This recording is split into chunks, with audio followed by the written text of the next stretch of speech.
Hello and welcome to Stories That Shape Us. My name is Joanna Daniel.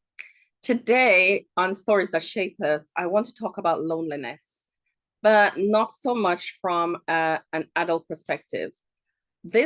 I saw this research today, and well, I heard about the research today. It's not a new research, but I heard about it today, and I connected with conversations that I have sometimes with parents of children that are younger children, sometimes in the teen years.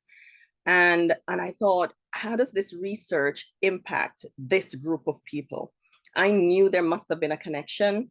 And so I went to search to see if there was a connection. And indeed, I found one. And so I'm going to talk to you about that. It's parents with children in the teen years, especially people who live in rural areas. Not especially, well, especially because there's less opportunities for socializing and connection. I'm going to talk to us about what are the things that we can do to fix it. But first, let me tell you about the research, what the research said.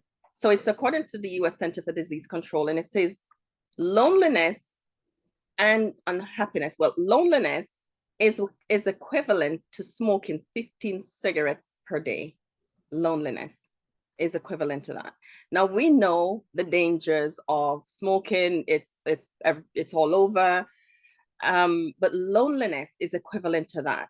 So you can imagine the impact of that on somebody's physical health and the impact of that on somebody's mental health, right? So when we think about people in the teen years, so this is what the Office for a census that was done by the Office of National Statistics, and this is the group of people who reports being more lonely, and they are young adults between 16 to 24 years old, reports being more lonely, according to a census that was done in 2021. Now, that's interesting to me. So when I get calls or conversations, that I have conversations with people who have teens and they're struggling with depression and anxiety and just worried about their mental health and stability, one of the places that we can look is, what is connection looking like for these young people? So, we were created to connect. I say that all the time. We crave human connection. And even though we crave it, sometimes we struggle to connect. So we crave human connection because it's a part of it. We were created to connect, right? So I said I wanted to talk to those people who live in rural areas. I mean, that was me. Not so rural anymore. And I think that's going to be something that we'll have to consider, to pray about, and to see, because of what we saw. So if you are a parent with a young person and they're struggling with their mental health, and this is your story, I'm going to invite you to think about connection. Think about, because sometimes we do that. I know lots of people who have moved away from the cities and are living in country areas, rural areas, but connection is still an issue. Now, and also I know these are people sometimes who are not wanting their children or their young people to have friendships and relationships with other young people because of influence. And while that is okay and that is your decision, you have to be available then for connection. If you don't want your young people to connect with other young people, and you're choosy, which I'm choosy, I believe we're all do as parents. But if that is the case, and I know we have seen situations where children are not allowed to talk to other children, even around them in the same church, because they're not spiritual enough, they're not good enough. So if you're isolating your young person, make sure that you are available for connection, that they can securely connect with you. And I don't mean only cooking together and maybe doing the gardening, or any family worship or a Bible study and prayer time. You have to be available. You need to get to know the child, know your children, understand who they are, what are their love languages, understand that your child might not be securely attached to you. Maybe you don't have secure attachment. And so maybe you need to go and heal your attachment pattern so that you can be available for secure connection. You have to also address any unresolved issues that you have that might make it difficult for you to connect. You might need to look at what's coming down through the generation in terms of connection and relationships between you and your child. And you might need to look at you and what you experience at the stage and the age that your child is at now, because sometimes that's something that triggers us, that puts us in a position where we're not available for connection because we see ourselves too much in our child, in our teen. They might be modeling behaviors that we had in that stage of our lives. And so it makes it really difficult to connect. And here's another thing that I know. We might even struggle to love them at this stage. You might like them, but you might struggle. And so if this is you and you know that your child is struggling with their mental health, it's really important that you look at a range of things that might be that you need to do in order to help them. And connection might be one of those things. So you're isolated, you're in a rural setting, you see that maybe depression is displaying, maybe anxiety is demonstrating, maybe there are other things that are going on for your teen.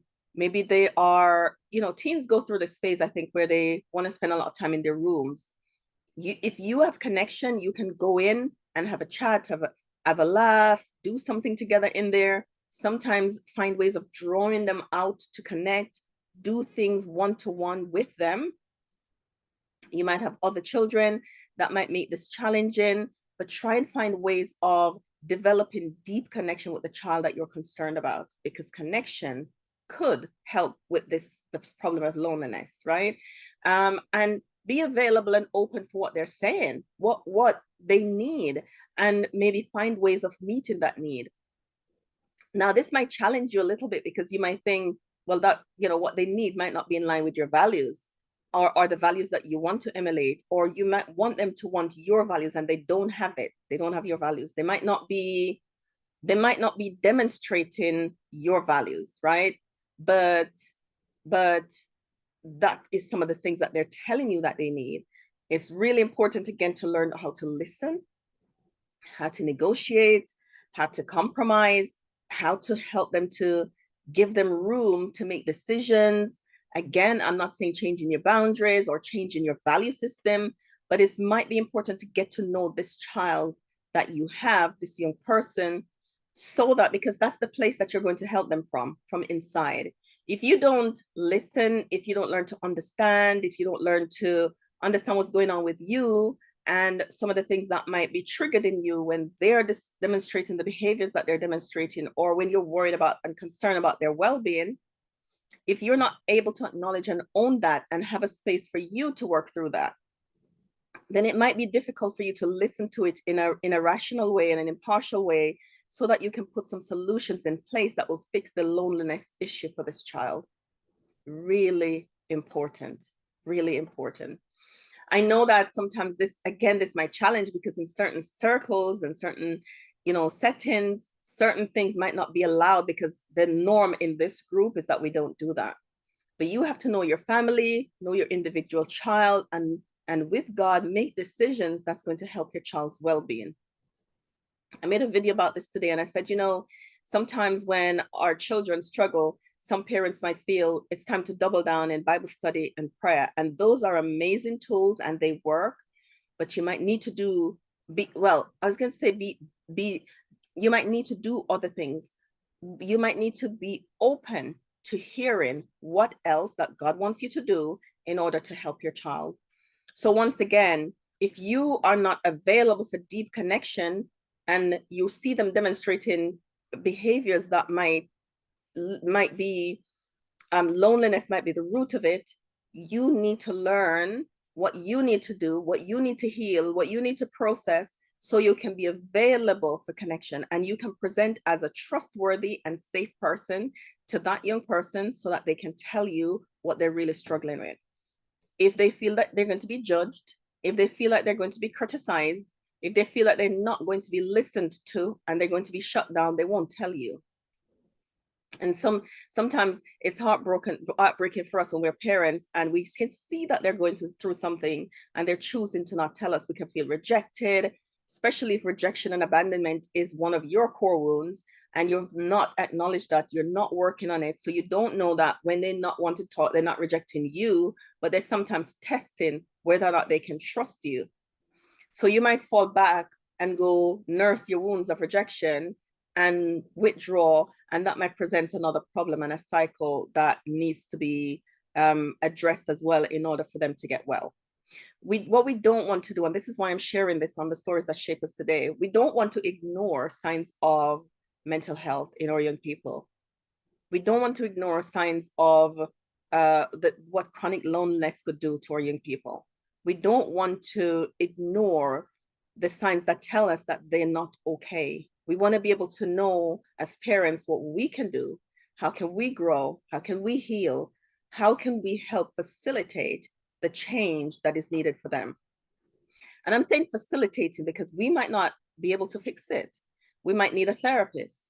We might need to take them to therapy. We might need to go to family therapy. We might need to do just mother and daughter, father and son, or whatever therapy.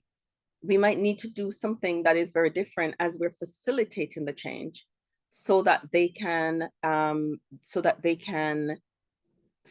be okay again. That needs to be, we need to prioritize that. So I just wanted to, add this in the stories that shape us, because I know sometimes some of the stories that I know that have kept people in these positions that are not, there's no room, there's no room for the child to say how they feel. There's no room to listen. There's a lack of awareness and understanding of mental health. And because of that lack of awareness and understanding, sometimes our young people suffer longer than they could. And that's why I wanted to come and share with you, mothers and parents, because this is not judgment, this is education. So that if you see yourself in these challenges and struggles, you might need to look at, what do I need to do? How do I need to change? How do I need to be able to listen so that they can feel safe enough to tell me what's going on? If is loneliness an issue? Chances are if you're lonely, they're lonely too. So check, am I lonely? Am I lonely? Do I need connection? As I remember, as we went through the pandemic, I'm an introvert and love my own company for as long. I don't mind my own company. Give me a good book and silence and I'm fine. But as the pandemic happened, after a couple of months, I felt something and I realized that I needed people. I needed human contact. I was craving connection. Now, that didn't mean I was no longer an introvert who loved my own company. I'm very content with my own company. But I was self-aware enough to know the point when I craved human connection. I was with my family, my husband was home, and we talk and we do a lot of things together, but still I needed human contact. So sometimes we are in that place, and I could see my children when they were struggling, the ones who were less introverted, I could see the struggle, I could see the challenge. They were desperate for connection. They were desperate for human contact outside of the family. And although the family provided a lot, I knew that there was more that was needed. And so I was glad when, things lifted and we could once again start to see people and we could have connection. So if there's a struggle, listen, see how you can fix the problem, see how you can facilitate support so that the well-being of our young people, they can be okay. They can have tools to cope. Thank you for joining me in this episode of Stories That Shape Us. I hope you'll join me on the next story.